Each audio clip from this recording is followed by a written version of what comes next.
grown all over the world and is often used in marijuana production. With all this news, I decided to do a little digging and to try to figure out why hemp is so controversial. I mean, hard liquor is legal and it has no redeeming health qualities whatsoever. So does hemp have any redeeming qualities? We'll find out.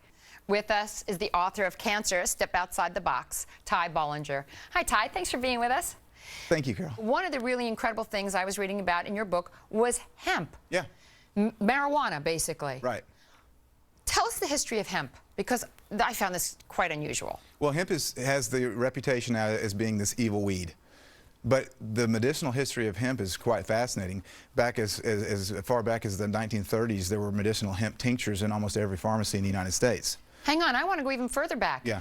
Didn't you write in your book that Washington and Jefferson and Lincoln and all these presidents actually grew hemp, so it was legal to grow everywhere? They did. And they could use it as they wanted to use it? Yes, as a matter of fact, some farmers in the colony of Virginia were required to grow hemp.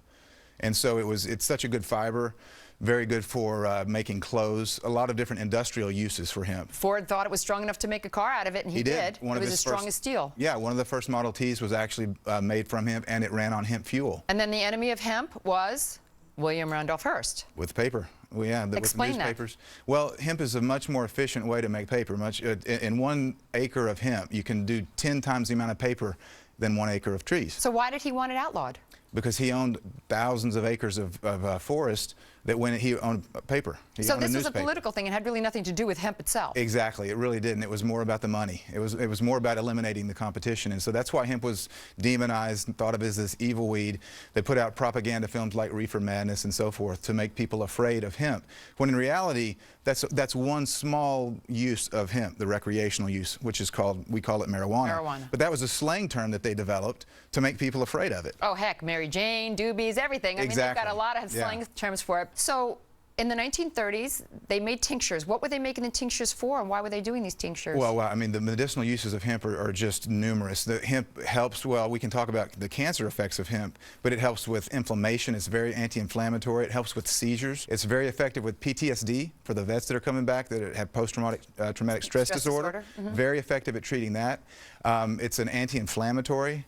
But then the uses of hemp for cancer, what I've studied, because of my book, Cancer, Step Outside the Box, and the number of cancers, there's about a dozen different cancers that have been studied in depth with medicinal marijuana with hemp. And so the studies, from brain cancer to prostate cancer to pancreatic cancer, uterine cancer, cervical cancer, prostate cancer, it's amazing. Okay, so what is in hemp that it's this THC, correct? Well, there's chemicals that are called cannabinoids. Right. THC is short for delta-9 tetrahydrocannabinol. I'm glad you said it because I couldn't. That's the only time I'll get it right. I'm glad I got it right.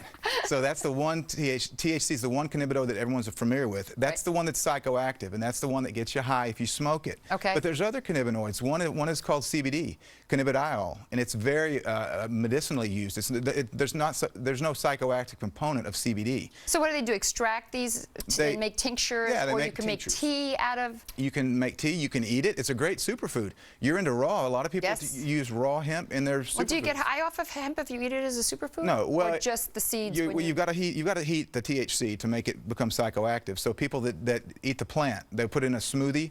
You know, they're super green smoothies. Right. You're not going to get high off of that because you didn't superheat it. But is it then, if you put it in the smoothie like that, is it good prevention to cancer? It is. It's very well. It's got a perfect ratio of omega-3 to 6 fatty acids. It's got more GLA, gamma-linolenic acid, than any other plant. So it's got some really great fats. You're well aware of the importance of good fats in your diet. Yeah. So hemp it's a perfect superfood to eat. But it's also medicinal. I just never understood why hemp had gotten such a bad rap, and now I understand that it was really politically motivated by somebody who owned basically trees and didn't want to be in competition with the hemp to make paper. And yet, throughout the years after that, so many people suffered because of that. Yeah. So I guess it's actually a good thing that people are coming around a little bit. It is. I'm really encouraged about the different legislation in different states that are trying to legalize medicinal hemp because of the fact that it is so good. It's not just a superfood. It's not just great for industrial uses, as we've mentioned, but it's a really good medicine. Thank you so much for coming on, Ty. I really appreciate you being here. Thank you, Carol. Appreciate it.